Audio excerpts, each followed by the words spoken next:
Jake, I really thought that you and Anna Kendrick just played off each other so well. I really enjoyed the montage scene and the hotel room and you playing off each other.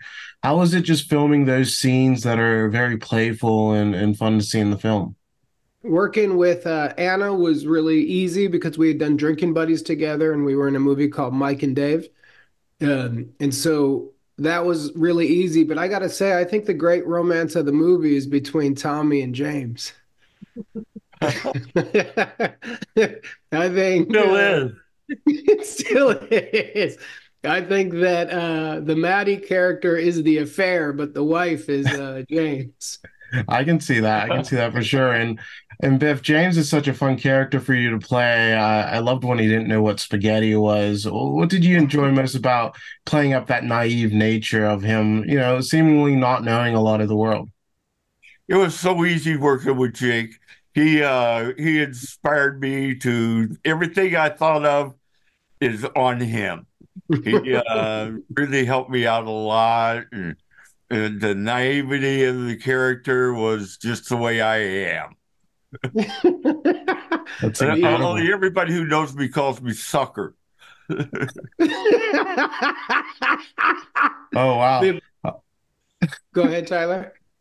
Jake, there's a lot of interesting themes that play in this film, but the loneliness and lack of human connection, especially in like the 21st century, really stood out. What made you want to really touch on those themes throughout the film? Because while it brings a lot of laughs, there are some introspective moments there.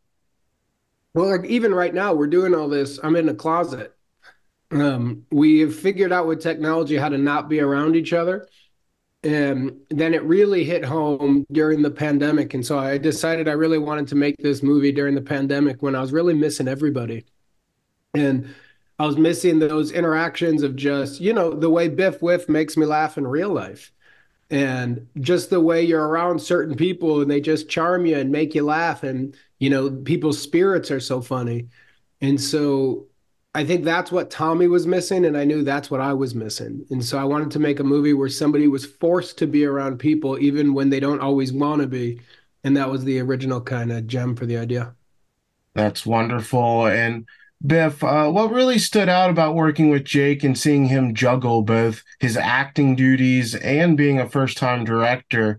How was it seeing him, do both of those roles? It was just like this.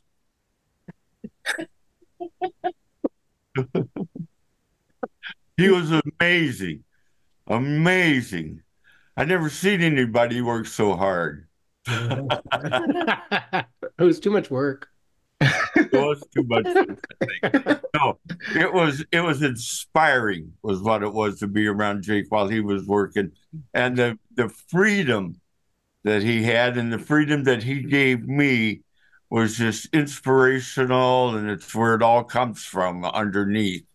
Yeah, so kind of where the reason I wanted to direct is I'm definitely more of an actor than I am a director. And I feel so often that there's these actors who are so good, and then they get to set and they're forced to do things exactly as written, and they're forced to do things the same way. And you're trying to create something that was in the director's head that they thought of months ago. And certain actors are great at that, and I commend them. They're awesome. But then there's other actors that don't necessarily fit exactly into that box. And on set, I've watched them get squeezed into a box and their entire what makes them great gets drained away. And then when you're with these people, they're cracking the whole crew up and they're cracking everybody up, and everybody around them in their life likes being around them. Then they get on set and you're at Video Village and you say, like, congratulations. He said the line. Who cares? And so my Yeah, kind of reason for wanting to do this movie was to cast the right people, which I really feel I did, and then let them go. yeah, A lot of what Biff does in this movie, especially that scene with Anna and I at the restaurant where Biff is there and he and I keep talking about the date, none of that was scripted. Originally, he was going to go sit at another table and Tommy and Maddie were going to be alone. And then in doing it, once we started working with Biff, or when I started working with him, I was like, man, he's such a star. And he's kind of the perfect tone for the movie. So I was like, put him in this romantic scene. We'll just have a two shot. And then I was like, my only note to Biff was always just react honestly. If this was real life and you were the character, and if you want to eat chips, eat chips. And so everything that kind of came out of that was just pretending this is real life. And when you pretend the scene is real life, really fun stuff happens.